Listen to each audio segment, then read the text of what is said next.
What if I told you there were hundreds of games coming to the Nintendo Switch 2 this year? Games that have already been announced, games that have already been revealed with release dates that you probably haven't even heard of yet. It's almost impossible to keep up, which is why I'm here today.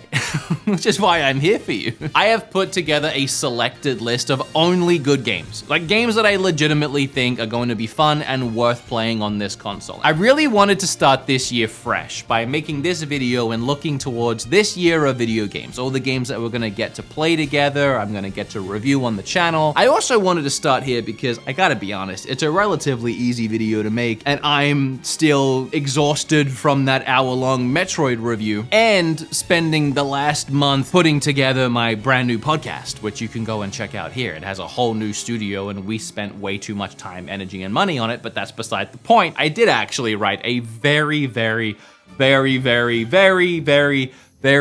long script for this video so I could tell you about all of these games. And in the time it took me to do that, I've already missed Mio, Memories in Orbit, Dynasty Warriors Origins, Final Fantasy VII Remake Integrate, The Rumble Fish 2. These are 4 great games that just released on the console and you can go and check out today. In fact, Final Fantasy VII Remake Integrate looks to be one of the best ports we might ever get for the Switch 2 next to Cyberpunk. But this port runs at a crisp 1080p with a really solid 30 frames. Apparently it looks better than it does on PlayStation 4. And then you got all the DLC content baked into it for $40. This is just such a great deal. Moving on, we have Core Keeper releasing. This one blends survival crafting, base building, and exploration in a cozy but dangerous underworld. Think Terraria meets Stardew Valley. The game's been on Switch for a while, but it's getting that Switch 2 Enhanced Edition. Then, one I'm very excited for, Dispatch. In my last eShop video, I actually talked about Dispatch in that video just because I wanted to. I kind of just put out there that I hope it comes to Switch. I had no idea that the day before it had been announced to come to Switch. So, egg on my face, but also cool. Switch 1's gonna run at 720p and 30 frames a second, and the Switch 2 edition's gonna run at 1440p and a whopping 60 FPS, so that's the better place to grab it. This is an episodic Telltale style game where it's sort of like a playable movie, but with a fantastic story and an awesome cast of characters with really great voice acting. It really is something you don't want to miss for fans of Invincible. I don't think I mentioned, but these are all in order as well. And next, on January 29th, we have Grid Legends Deluxe Edition. Grid Legends is an arcade-leaning racing game featuring a cinematic story and a huge variety of cars and tracks. This Switch 2 Deluxe Edition includes all the DLC, better textures, significantly improved frame rates, and it's easily one of the strongest racing games to come to the system. We have a big one on February 1st for cozy life sim fans. You'll find a few of these in the video today, but they all look very unique from each other. This one is Star Sand Island. It blends farming, crafting, exploration, and relationship building into a dreamy island setting. Think Animal Crossing meets What a Surprise. Oh, Stardew Valley. You actually have a quality mode and a performance mode, with the performance mode targeting 60 FPS at 1080p and the quality mode targeting 45 FPS at 1440p. It also includes mouse support, and I love to see that, especially in a game like this that can really utilize it well. Another big one. This is a full reimagining of Dragon Quest VII, modernizing one of the series' longest and most beloved RPGs. You'll have improved visuals, streamlined pacing, quality of life improvements. On Switch 2, the enhanced visuals and faster load times gives this adventure a massive upgrade and far more approachable for new players. It is worth mentioning that this is one of those games that's treating the Switch 2 version and the Switch 1 version as completely separate releases. So if you're gonna get one, make sure you're committing to the one that you want to keep. Next, I gotta let you in on a little secret. So often when I'm streaming on Twitch or YouTube and playing games a day early, people join my chat and they ask me, how'd you get this game early, Wood? Well, often my answer is I have an Australian eShop account, so I downloaded it from there. But sometimes my answer is Surfshark VPN. Just get your Surfshark VPN and pretend you're in Australia. Then download the game. You get games a day early. VPNs are great for so many reasons, and not just protecting your own privacy. Because if you don't know, a VPN is, well, it's just that. It's a virtual private network. It creates a tunnel around all of your data and information while you're browsing online on whatever device you're browsing on, so that no prying eyes can get in. Your information won't leak out there into the world, which is important if you're at home, or especially if you're on public Wi-Fi at cafes or you're at an airport, you're just at risk of people stealing your information, your credit card details, and so much more. But once you have that VPN and you're protecting yourself, do some fun stuff with it. I mean, everybody knows about the Netflix trick. I mean, we pay so much for these streaming services, we may as well utilize them to their full extent. Switch yourself around to all the different countries and see what their Netflix has to offer. I mean, there's a 30-day money-back guarantee, so if you're not satisfied, you can just get your money back. There's a 24/7 customer support. There's over 4,500 different servers and over 100 locations. And you can use just your one account on all of your devices. I have it on my phone, I have it on my laptop, I have it on my computer. I just pay for one. I swear to God, every time I do this Surfshark sponsor, I tell the story about how the antivirus saved my life. I was legitimately full-blown panic attack, anxiety attack, watching my life get destroyed in front of me, hacked via Discord. They got access to all my passwords, my LastPass account,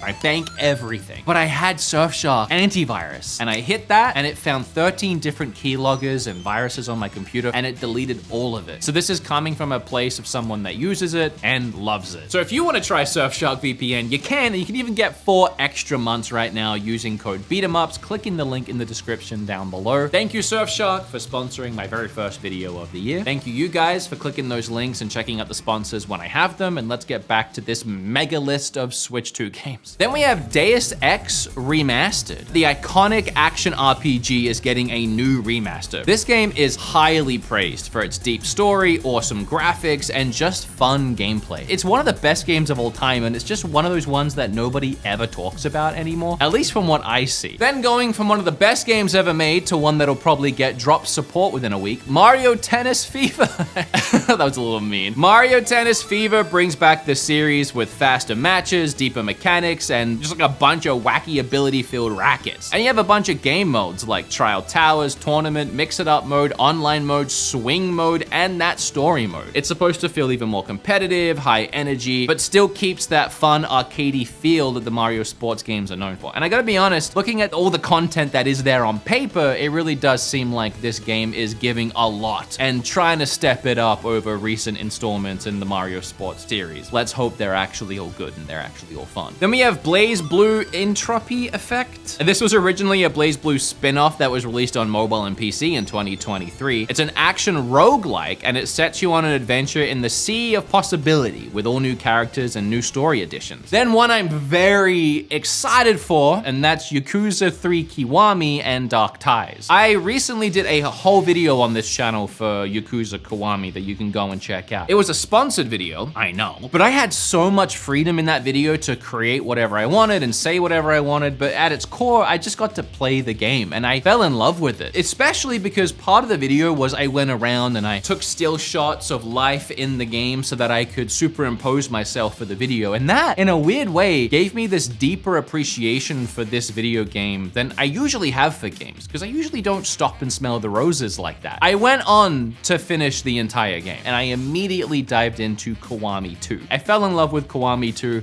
and my point is, Kiwami 3 is coming out. If you don't know, these are upgraded versions of the Yakuza games that released back on PlayStation 2. These were upgraded and released on PlayStation 4. Now they're being ported over to the Switch 2, and seemingly Sega is just giving us all of these Yakuzas now. I'm also really excited for Reanimal. It's a dark co-op horror adventure from the creators of Little Nightmares. You and a partner navigate disturbing environments filled with grotesque creatures and environmental puzzles. There's already a demo out on Switch 2 as well if you want to check it out. It's clocked in at 30 FPS for quality mode and 60 for performance, but it really is a visually impressive game in both its mood, its setting, and its everything about it. I wasn't sure if I was gonna put Star Trek Voyager Across the Unknown on this list. I thought it looked a little boring. But then I was seeing so many people were excited for it, and I'm gonna put it on here. Have you ever wished that you could take control of the USS Voyager? Well, here's your chance. The latest Star Trek game throws you and your ship 700,000 light years into deep space, tasking you with managing resources and your crew to make your way out in one piece. Can you tell I didn't write that and that I just stole that one because I didn't know what to say? Then for you Star Fox fans, We don't have Star Fox, but we do have First Squadron Phoenix. It's an on-rail space shooter inspired by classic Star Fox. Resident Evil 7, Village, and the new one releases February 27. What an overwhelming day for Resident Evil fans, or somebody that hasn't played any of them. You got Resident Evil 7 Biohazard. This is the first of the new generation of Resident Evils that kind of rebooted the franchise and went into a first-person setting. You also get Resident Evil Village, or Resident Evil 8, which continues that first-person horror, but this time adds in some mummies. And on top of that, we're also getting the brand new Resident Evil 9 Requiem that comes out the same day as it releases everywhere else. And this is the kind of support I'm excited to see on the Switch 2 as we move forward into this console's lifespan, but especially just this year. I'm so used to having to wait for the Switch 2 version that getting something like this day one is just so exciting. And I stressed the first person on the other two games because apparently this one has an option for third person. I kind of prefer it for these games. It's more nostalgic to me. Then on March 5th, we get, I think, the first big Nintendo release, in my opinion, and that's Pokemon Pokepedia. Pokopia. This game introduces a brand new region and a heavier focus on exploration and world interaction. It's cozy, it has building and crafting. It's kind of like Pokemon meets Minecraft. The thing I like about it that I find very unique is that as you find and acquire Pokemon, as you befriend them, you get to use one of their abilities, and one of their abilities help you build the world in some way. So not only do you get the rewarding, satisfying feeling of collecting and unlocking all the Pokemon like any other Pokemon game, but it actually helps you build around the world, and I think that's a really smart, rewarding system. Nevergrave, The Witch and the Curse. This one's from Pocket Pair. Nevergrave is a 2D roguelike where you harness magic powers to journey into the deep. Then on that same day, there's also Coffee Talk Tokyo. This is another game in the series where you manage a new but familiar cafe while learning more about your human and yokai customers, except this time you're doing it all in Japan. What could be better? Speaking of scary, you got Fatal Frame 2 coming on March 12th. This is a remake, and it revives one of the most popular and beloved horror games of all time with updated visuals and modern controls. Then another big release with Monster Hunter Stories 3 Twisted Reflection. That's a mouthful. It honestly looks to be the most ambitious story game out of the three of them. This series started on 3DS, so even the evolution from that to the Switch game was pretty large, and now you're utilizing all of Switch 2's power to push it even further. I could see this being the game perfecting itself and really hitting its stride. I'm gonna do the whole this meets this thing again, like I keep doing, but it is kind of like Monster Hunter meets Pokemon. Then on March 19, we have Dynasty Warriors 3 Complete Remastered. This remaster modernizes a fan favorite title with upgraded visuals, smoother performance, and all the content included. A game I played at PAX East like 4 years ago, and I've been waiting for it to release, Mouse P.I. Mouse P.I. for Hire is a first-person shooter styled like a 1930s cartoon, complete with rubber hose animation and noir storytelling, but it is kind of like Cuphead's art style, I guess, meets Doom. It looks sick. Tell me it doesn't look sick. All the way at the end of March, on the 27th, we get to finally play the new 007 game. It's called First Light, and it's a James Bond origin story focusing on stealth, gadgets, and cinematic action. It's more grounded than the past Bond games, emphasizing investigation and tension. And that makes sense because it's built by the devs who made the Hitman series. I really do feel like 007 leans into that. It's kind of a match made in heaven, and I'm really excited to see what they come up with. High on Life 2. This game continues the absurd talking gun shooter with an even bigger focus on player choice, exploration, and dark comedy. And now, with 100% less Justin Roiland. A recent crazy announcement. Pragmata is coming to Switch 2. It's Capcom's mysterious sci-fi action game, and it's set in a haunting, near-future lunar city. The combat blends third-person shooting and puzzle-like hacking mechanics using a dual-character system. It just doesn't look like a game I thought the Switch 2 could handle, but the Switch 2 keeps surprising us, and this is just the kind of game that's right up my alley. It's so interesting and unique, and from Capcom. Weirdly, too, it's even getting an amiibo for the Switch 2 version. All right, from here, These games are releasing this year. They've been announced for this year, but they don't have specific release dates yet. The Adventures of Elliot. This is a classic style action RPG inspired by 16-bit adventure games featuring real-time combat and episodic storytelling across different eras. And this looks like Octopath Traveler, and it's because it's designed by the same people, but it's anything but. It plays like old school Zelda. It plays like Link to the Past or Link Between Worlds, but in this art style and a bit more free and open with where you go and what you do next. I really liked the demo and I'm excited to try the full game. I threw Avatar Legends, the fighting game, on this list, and I mean it when I say that I only put games on here that I thought people would like or I thought looked cool. It kind of looks cool. I don't know why we need an Avatar fighting game, but look at the animation.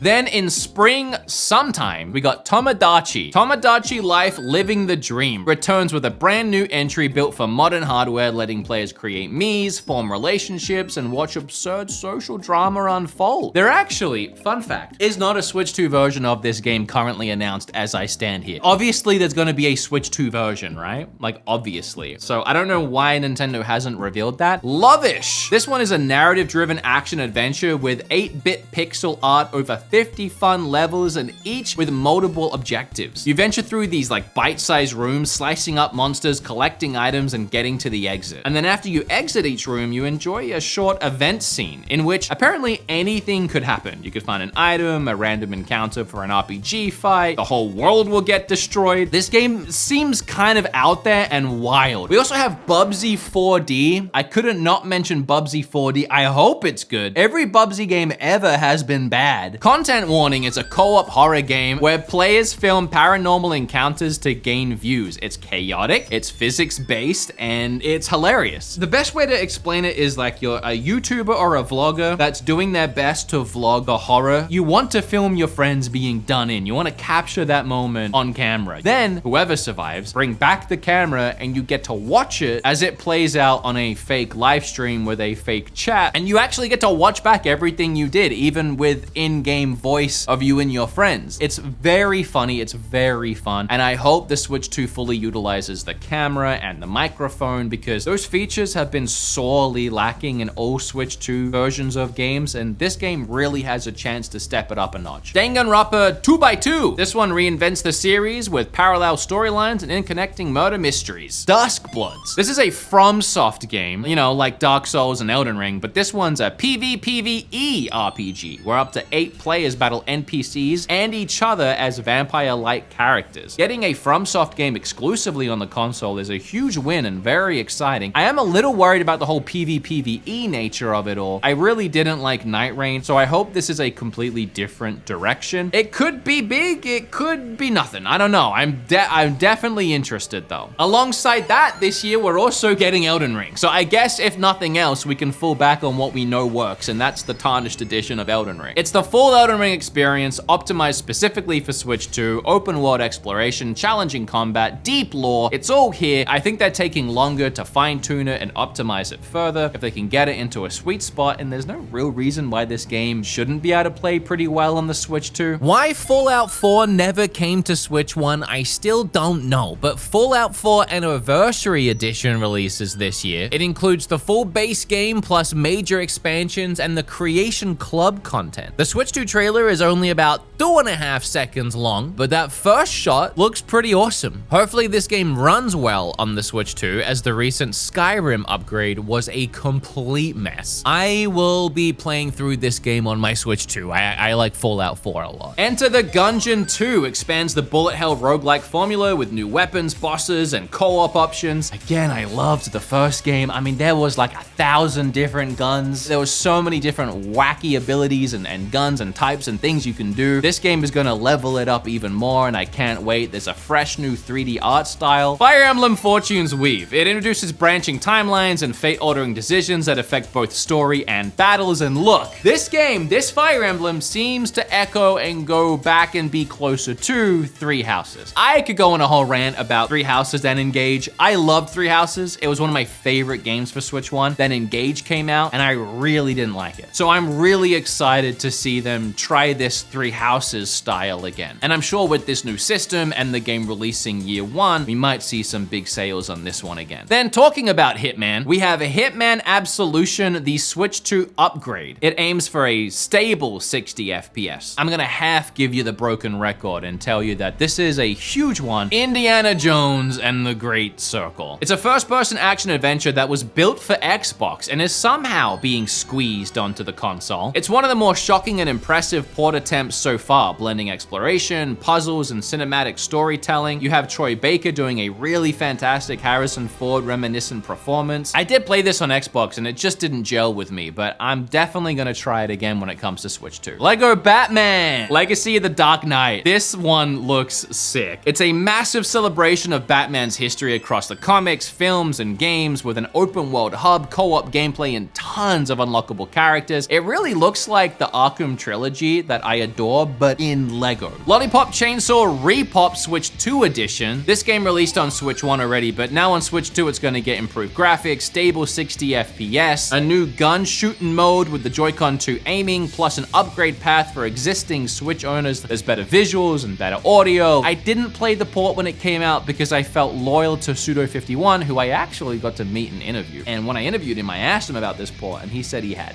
nothing to do with it. He said him and James Gunn, who are the two creators of the original, were not informed, told, or involved in the remaster, so I kind of felt dirty buying it. 60 FPS, I mean, okay, I might check it out. Lorelei and the Laser Eyes is getting a Switch 2 edition. I've reviewed this one in my eShop series too. It's a surreal puzzle adventure leaning heavily into psychological storytelling and abstract visuals. It's very intriguing and bizarre. Once I started it, I could not put it down. So that Switch 2 edition was actually revealed and announced alongside another Switch 1 game, and that's Sayonara Wild Hearts. It's a rhythm action album experience, and it's getting an enhancement with better color vibrancy, faster transitions, making the music-driven gameplay feel more fluid and stylish than ever before. Speaking of co-op indie horror games, Phasmophobia. It's coming to Switch 2. I do like this game a lot. You get together with some friends, you get into a house, you get the pants scared off you, but the whole time you're there, you're taking notes and trying to figure out what kind of paranormal ghost or entity you're actually hunting. Planet of Lana 2, Children of the Leaf. This is a sequel that expands the cinematic puzzle platforming of the original with larger environments and more complex mechanics. Another big one that I'm not really into. I've never played Professor Layton, but we're still waiting for this new game to release. Professor Layton and the New World of Steam, announced back in February of 2023. It has Professor Layton returning in a steampunk-inspired mystery filled with puzzles and storytelling. Then you have R-Type Dimensions 3 coming in May, and the interesting little tidbit about this game is that when they revealed it was coming to Switch 2, they revealed that it was coming on a physical game cart, not a game key cart, but the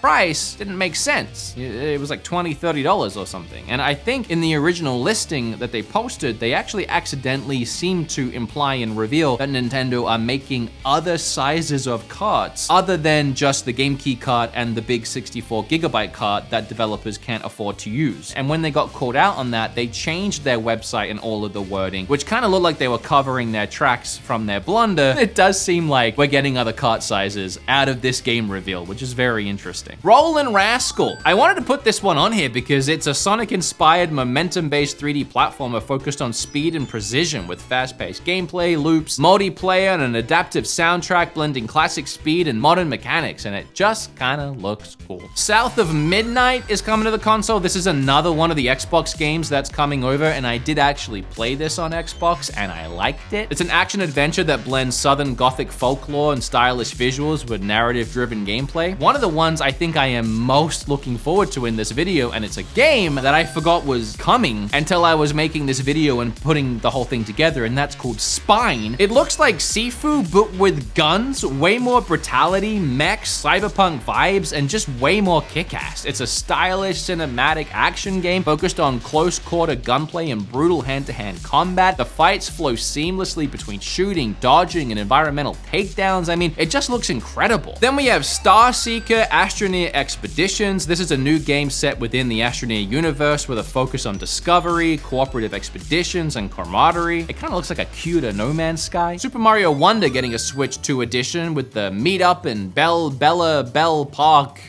add-on. Since I've been writing this script, actually, there was a reveal of this yesterday that had all this stuff that you see on your screen. I didn't watch it yet. Hopefully it's 4K 60. Is it 4K 60, Zach?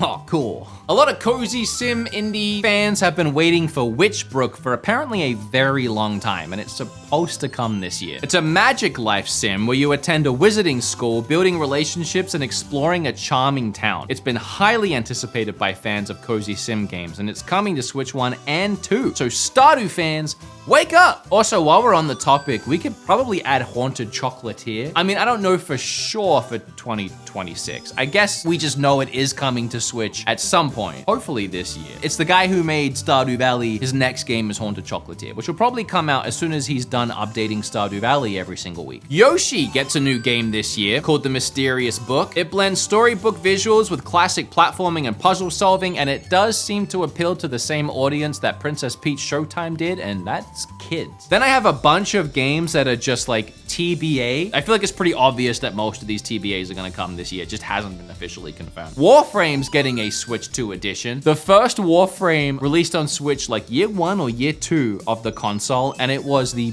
best port we had seen up till that point. I mean, just a beautiful port. But in saying that, it could definitely use an upgrade, and it could definitely benefit from the Switch 2's hardware, because as impressive as the port was, it needs an upgrade. Virtual Fighter 5 Revo has also been announced to be coming to the console at some point. I grew up playing Virtual Fighter, so I've been meaning to check out this new one, and if you want to play the Virtual Fighter that I grew up with, I've been playing it recently in Yakuza Kiwami 2. You go into the arcade and you can just straight up play the entire game in the game. It's wild. I love it. Splatoon Raiders spins the colorful shooter series in a new direction, emphasizing PvE style missions alongside competitive multiplayer. This was teased back in June, and we're still waiting for any info on it, but with how long it's been since it was revealed and not knowing anything from Nintendo really that's coming later this year, I think Splatoon Raiders is a good fit, and I'm excited that they're taking a new direction with Splatoon. Out of Worlds is another one of those co-op driven narrative focused puzzle games, and this one replaces dialogue with a visual storytelling. I adore the claymation art style, and I'm always down for these co-op driven experiences. Mina the Hollower. This one was originally supposed to release last October, but then got delayed indefinitely. Surely that means this year, right, Yacht Club Games? They're the creators of Shovel Knight, so you can expect great things from this one. There's a demo out on the eShop if you want to play it. I played it a couple years back at PAX East, and it reminded me of a top-down Zelda mixed with Castlevania, mixed with Dark Souls? Mousework is a physics-driven co-op game centered around teamwork and slapstick puzzle solving, but this one's definitely more of a co-op, wacky fun. It looks perfect for Switch. My Time at Evershine. This is a life sim RPG. I told you there was a lot of those. This one builds on the My Time series with deeper crafting, expanded towns, and more character interaction, and this new art style that the developers have gone for is by far their best one. Human Full Flat 2 expands on the physics-based puzzle chaos with new mechanics, bigger levels, and improved co-op. If you love clumsy, wacky controls, this one might be right up your alley. The first one released pretty early in the Switch 1's lifespan and was a lot of fun. Then, I probably could have mentioned this at the top of the video when we were talking about Final Fantasy VII Remake, but the developer has revealed that Final Fantasy VII Rebirth and the untitled third game in the trilogy will all be targeting a Switch 2 release, because while Remake runs fantastic on the console, and we've seen that now, Rebirth is a newer game, and it went almost fully open world, which is more taxing on a hardware. So to know that the Switch 2 version is around the corner, hopefully, and then even the final game in the trilogy can be experienced all in the same place, that's really exciting. Also, it's probably worth mentioning while we're here, Final Fantasy XIV, the online. If you don't know, the developer of the Final Fantasy Online game has said that he's targeting a Switch launch at some point soon. So we're getting Final Fantasy out of our minds over here. Disney Dreamlight Valley is working on a Switch 2 version. It was announced back in June. I would say this is another game that sorely needs that enhanced power and upgrade of the Switch 2. I mean, the Switch 1 version has always been kind of laggy and slow with performance and resolution issues, so we definitely need that upgrade. Even Cookie Clicker has come into the Switch too. Don't you just click a cookie? Better be free. I mean, how much is it to click a cookie? Call of the Elder God. This is a Lovecraftian style survival RPG focused on investigation, sanity management, and cosmic horror. Borderlands 4. I am pretty confident it'll come this year, and I'm confident of that because it was supposed to release alongside the other consoles. Surely they won't want to push it past 2026. Borderlands 4 continues the looter shooter series with a brand new cast, planet hopping exploration, and even crazier weapons. If you watched that last direct like we all did, Orbitals is probably on your radar. That's the one that was the co-op game that looked like every awesome 80s and 90s anime you've ever seen. It revolves around gravity, momentum, and communication, forcing constant coordination rather than solo heroics. Animula Nook. It's a surreal atmospheric exploration game focused on discovery, mood, and environmental storytelling. And yeah, okay, so it's listed as another life sim game. But I mean, tell me this one doesn't look kind of awesome. The fresh and incredible art style is certainly making me want to jump in and set up a kitchen and a bedroom. It's just so charming. Now for this last one, I'm gonna end it with some speculation, but it's very rooted in reality, and that's Pokemon Gen 10. It's going to happen this year. I mean, it happens like clockwork. They need to get the game out so they can shovel out the merch and the cards and all the other stuff that actually makes them money. While Nintendo and Game Freak haven't officially announced anything, leaks circulating online suggest that it could be called Pokemon Wind and Pokemon Waves, possibly set in the Southeast Asia-inspired region with all new mechanics and a bigger world than ever before. Even just the water graphics looked pretty impressive, and apparently they were real and from Game Freak. I mean, if Game Freak can actually utilize the power of the Switch 2 and not be held back by the Switch 1 this time around, and we have seen with this weird Game Freak game that they're making for Xbox or whatever, they can develop a nice game. So I don't know what's happening with Pokemon, and with all the criticism they keep receiving, you would like to hope that maybe this Gen 10 can be a complete refresh and reboot for them, and they can do something cool with it. But of course, we're talking about Pokemon and Game Freak, and they're on these tight deadline schedules to shovel a game out, so the reality is probably not. So that, as of right now, is every great game that I could personally find to show you and talk about and be excited about that is either definitely releasing this year or at the very most likely releasing this year. And that's just the ones that I found. I mean, maybe there's more that I've missed and you can let me know down below, but we got a whole year ahead of us. We don't have everything announced yet. We haven't even had a direct in months. We don't really know what's coming from Nintendo directly other than the few things I talked about today, let alone surprise drops. I mean, there's been so many shadow drops recently. We already had such a packed first 6 months, and that's without developers even having Switch 2 dev kits and the ability to even bring their game to the Switch 2 if they wanted to. This year is going to be crazy. Drop that like, leave a comment, subscribe, all that good stuff. The sponsor links and everything are down below. I want to thank you for joining me for another year of content on this channel, another year of Nintendo and BeatEmUps. I'm so excited to have you here. If you want to be a part of the podcast, I do it weekly. It's a brand new version of the show. It's an actual podcast now, and you can find links to that down below as well. You guys are the best. I love you. I'll see ya. I will see ya. That is a fact. I will see ya. Okay, bye.